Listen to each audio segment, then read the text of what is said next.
We make eggplant steam, process of steam.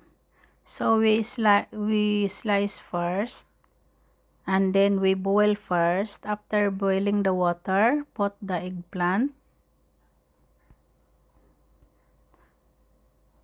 You can arrange properly, and after that we cook already.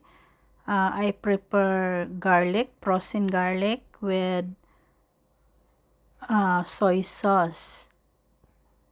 After mix it, we put sesame oil, a little bit sesame oil. After that, we put chili powder. The chili powder is mild only, not hot. And then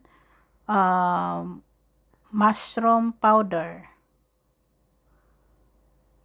maybe half tablespoon, half tablespoon, and mix it. Mix it properly to become tasty. And then I add little bit of soy sauce because very sticky. And then put the eggplant, our steamed eggplant.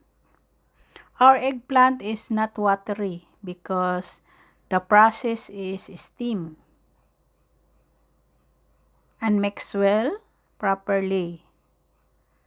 To become the sauce is mix it. And then you can add sesame seed if you desired.